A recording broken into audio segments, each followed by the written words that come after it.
कि मोदी को उखाड़ फेंकेगा। कोई है, आपको लग रहा है कि उनके पास कौन ऐसा अस्त्र शस्त्र विपोन है कि मोदी के जो विजय रथ है उसको रोक दे। यही तो मालिक है, उसी को तो तय करना है कि कौन सच्चा है कौन झूठा है, कि इंडिया अलायंस कमजोर कहाँ कहाँ है।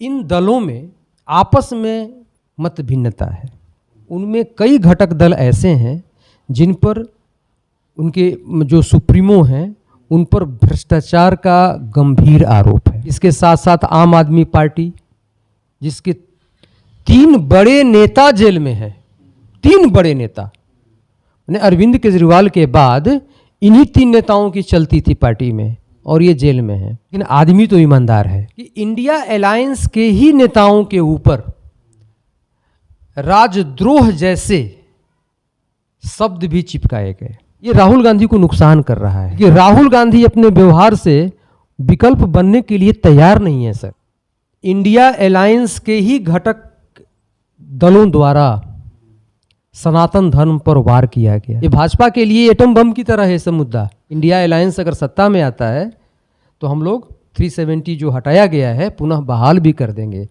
इंडिया अलायंस की विफलता, कमजोरी गिना रहे थे और ये सारी चीज़ें इंडिया गठबंधन को, अलायंस को एक बार फिर सत्ता से दूर रख सकता। नमस्कार, मैं हूं अभिषेक कौशिक।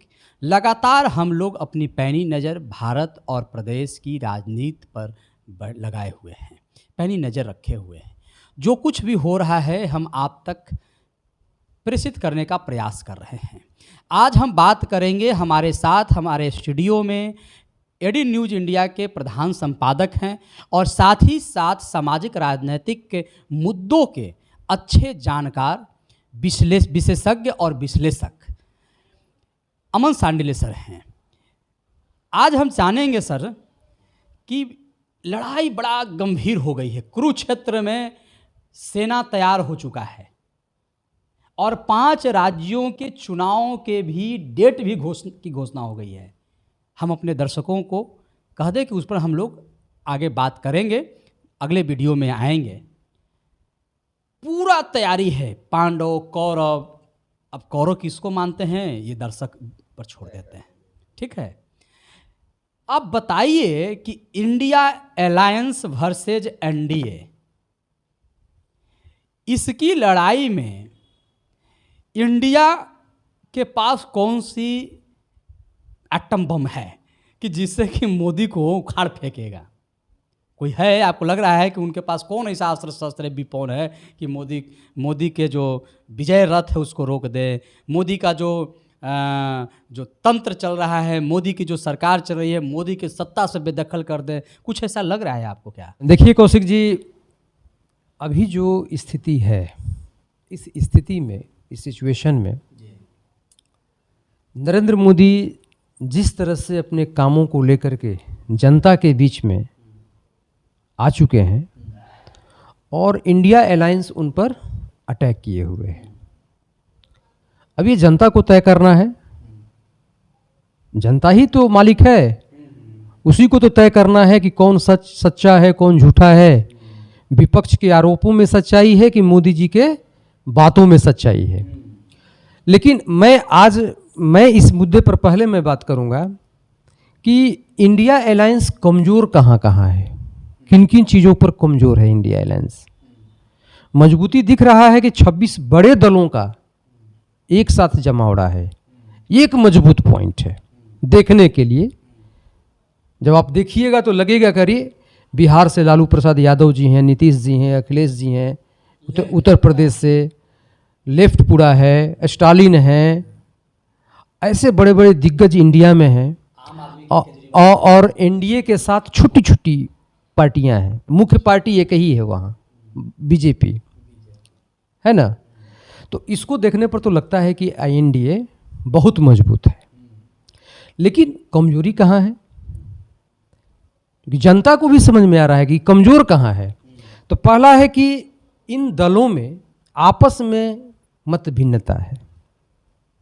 बहुत सारे ऐसे मुद्दे हैं जहां आपस में टकराव है और खुल करके 3 जो मीटिंग हुआ उन मीटिंग में साफ दिखा कि आपस में इनकी सहमति नहीं बन पा रही है। अभी भी सीट शेयरिंग जो फॉर्मूला है उसको अमली जामा नहीं पहनाया जा चुका। अलग अलग लोगों का अलग अलग उस पर राय है।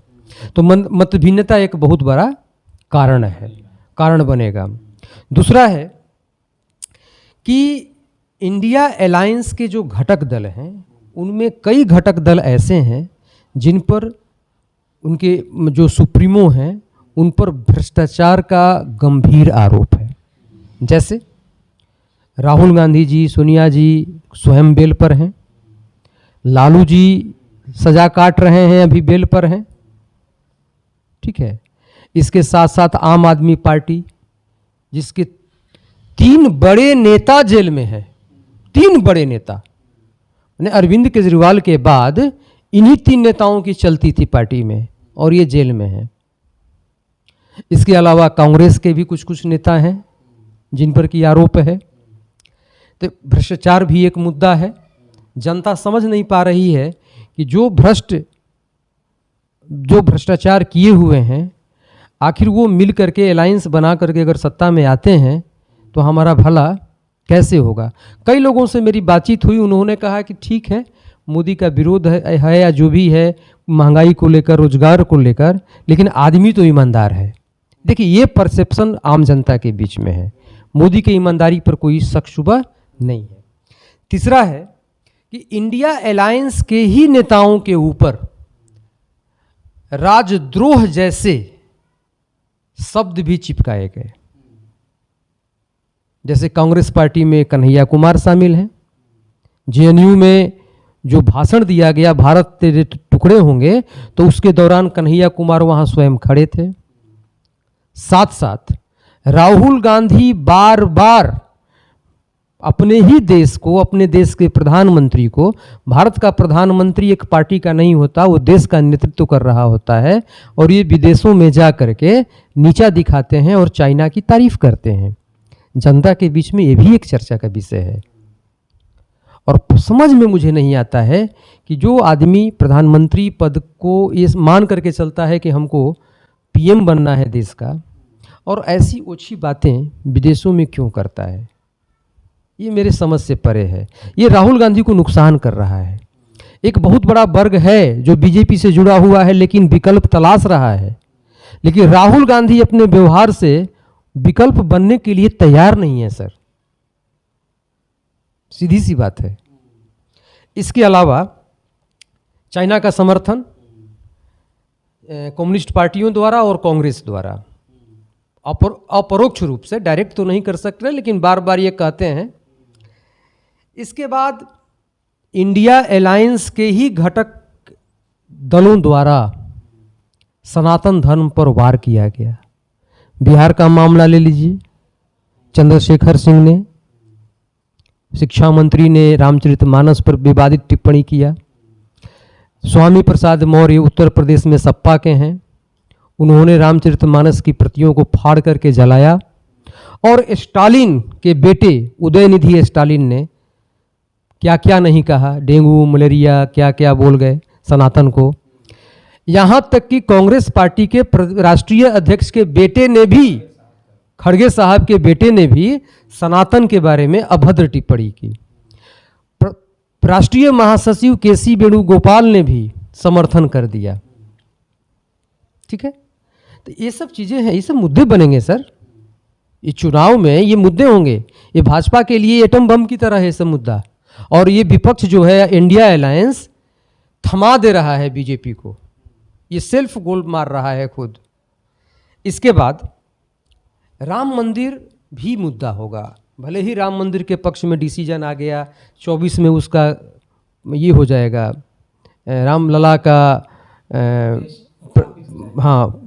प्रतिस्थापित हो जाएंगे। उसके बाद अभी भी राम मंदिर मुद्दा बनेगा, क्योंकि राम मंदिर का विरोध कांग्रेस ने किया। राम के अस्तित्व पर प्रश्न चिन्ह कांग्रेस ने खड़ा किया। इसके अलावा अगले शीतकालीन जो आने वाला शीतकालीन सत्र है उसमें यूसीसी का बिल आने वाला है, 1 नेशन 1 इलेक्शन का बिल आने वाला है, जनसंख्या नियंत्रण का भी बिल हो सकता है कि आए। ये सब ऐसे बिल हैं, महिला आरक्षण तो हो चुका, वो तो पारित हो गया। ये पारित कराने के लिए ये ऐसे बिल हैं जिस पर कि विपक्ष विरोध करेगा ही, और भारतीय जनता चाहती है कि ये बिल आए और पास भी हो जाए। तो ये भी एक मुद्दा है जो विपक्ष को परेशान कर सकता है। इसके अलावा विपक्ष ने यानी इंडिया अलायंस ने मिल करके जिस तरह से 370 को जब हटाया गया उसका विरोध किया, तो वो भी आम जनमानस को अच्छा नहीं लगा, क्योंकि 370 भारत राष्ट्र के अस्मिता से जुड़ा हुआ प्रश्न था। और आज भी कांग्रेस की तरफ से वकील इन प्रकार अभी बहस हो रहा था सुप्रीम कोर्ट में, तो कांग्रेस पार्टी के ही सदस्यों ने विरोध किया 370 का। यहाँ तक कि कुछ नेता ऐसे हैं जो बोले कि अगर हमारी सत्ता में हमारी पार्टी आती है, इंडिया अलायंस अगर सत्ता में आता है, तो हम लोग 370 जो हटाया गया है पुनः बहाल भी कर देंगे। देखिए ये भी एक मुद्दा बनेगा। इसके साथ साथ आपको इस इंडिया अलायंस में मैंने पहले ही कहा कि भ्रष्ट नेताओं का भी जमावड़ा है, साथ में कोई फेस नहीं है। अलायंस का प्रधानमंत्री का कौन उम्मीदवार होगा, अभी तक वो चेहरा सामने नहीं आया है। इंडिया अलायंस के नेता डर रहे हैं या कुछ और कारण है। कभी कभी डिमांड होता है कि नीतीश जी होंगे, कभी डिमांड होता है कि ममता जी होंगी, है ना। कुछ लोग डिमांड करते हैं कि राहुल जी होंगे। ये नुकसान कर सकता है इंडिया अलायंस को, क्योंकि जनता कंफ्यूज हो रही है। इसके अलावा प्रधानमंत्री नरेंद्र मोदी जी पर करप्शन का कोई चार्ज नहीं है, या उनके मंत्रियों पर भ्रष्टाचार का कोई चार्ज नहीं है, दाग नहीं है। ये मोदी जी के लिए प्लस पॉइंट है और इंडिया अलायंस के लिए नेगेटिव पॉइंट है। और लास्ट में सर, कि जिस तरह से विपक्षी नेता अरेस्ट होते जा रहे हैं, तो यह भी एक मुद्दा है। ये सब कुछ मुद्दे हैं जो इंडिया अलायंस को कमज़ोर कर रहे हैं और मोदी को मजबूत कर रहे हैं। तो 24 की लड़ाई सिर्फ मोदी जी और राहुल जी के बीच की नहीं है, मोदी जी और नीतीश जी के बीच की नहीं है, एनडीए और यूपीए के बीच की नहीं है। यह जनता के मुद्दों पर लड़ी जाएगी और जनमानस बड़ा ही अपनी पैनी नज़र रखकर इन सारे मुद्दों का आकलन कर रही है, मूल्यांकन कर रही है, और उसी आधार पर अनुमानतः 24 में मतदान भी होगा। सांडिल सर ने एक एक करके इंडिया अलायंस की विफलता, कमजोरी गिना रहे थे, और ये सारी चीज़ें इंडिया गठबंधन को, अलायंस को एक बार फिर सत्ता से दूर रख सकता है। अगर इन सारी चीज़ों को या फिर सनातन को लेकर यदि कुछ सेंसिटिव हो और आपस में पार्टियों का एक अच्छा कोऑर्डिनेशन हो, तो लड़ाई भी अच्छी हो सकती है।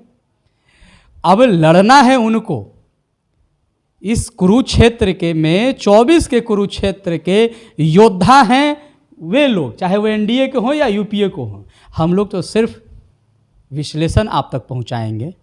हमारा विश्लेषण आपको कैसा लगा, आप अपनी प्रतिक्रिया, आप अपना सलाह, अपना मार्गदर्शन कमेंट बॉक्स में ज़रूर दीजिएगा, उसका हमें अपेक्षा रहता है। और अभी तक यदि हमारे चैनल को, जी हाँ, जन प्रहरी मीडिया और एडी न्यूज इंडिया को सब्सक्राइब नहीं किया है, तो कृपया कर सब्सक्राइब करें और बेल बटन दबाएं, ताकि आने वाला वीडियो का नोटिफिकेशन आप तक पहुँचे।